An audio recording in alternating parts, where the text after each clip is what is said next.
Assalamualaikum warahmatullahi wabarakatuh. Saya Ananda Raihan Tanjung dari kelas 4A.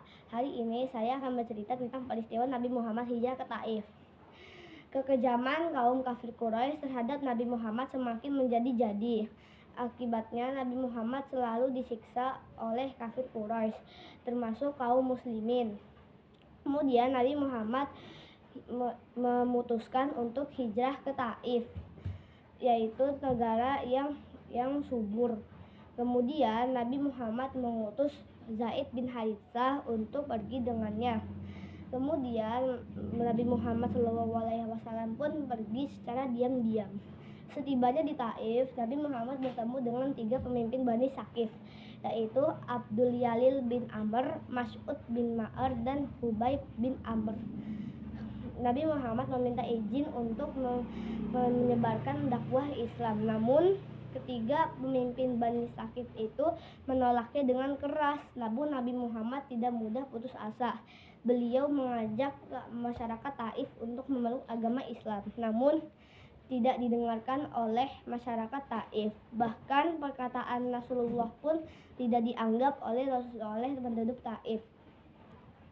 Bahkan masyarakat Taif pun mengejar-ngejarnya sambil melemparinya menggunakan batu.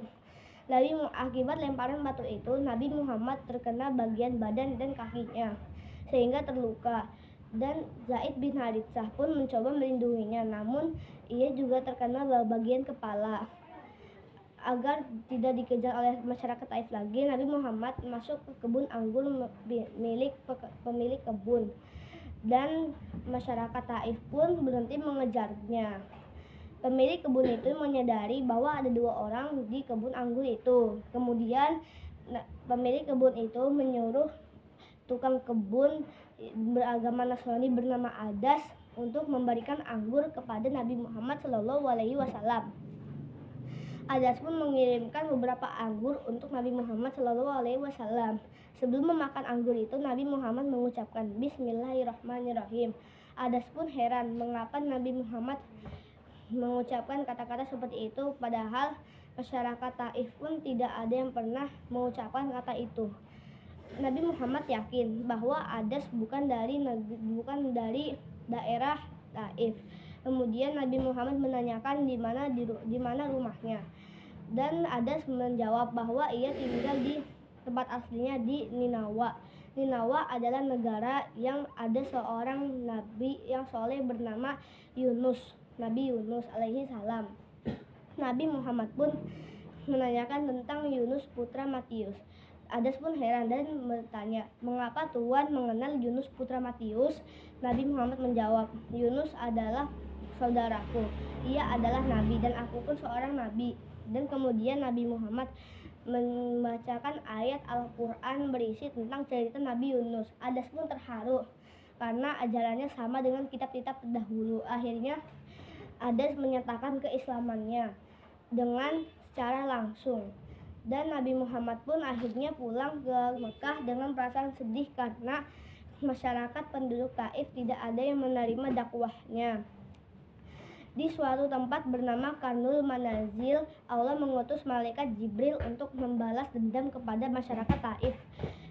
Namun Nabi Muhammad menolak permintaan malaikat Jibril. Dengan leluhur budi, Nabi Muhammad SAW menolak, dan Nabi Muhammad pun melanjutkan untuk pulang ke Mekah. Sedangkan di Mekah pun telah ditunggu oleh masyarakat kafir Quraisy untuk dicaci dan dihina. Nabi Muhammad sebelum pulang ke Mekah mengutus Zaid bin Haritsah untuk bertemu dengan Mut'im bin Adi, seorang yang membebaskan kaum kaum Bani Muthalib dari pemboikotan kafir Quraisy. Dan akhirnya Mut'im bin Adi menyuruh anak-anaknya untuk mengawal Rasulullah, dan Mut'im bin Adi pun mengantarnya sampai ke rumah. Berkat jasa Mut'im bin Adi, tidak ada yang berani mengganggu Rasulullah. Jasa Mut'im bin Adi akan selalu diingat oleh Rasulullah SAW. Nah, sampai situ ya teman-teman.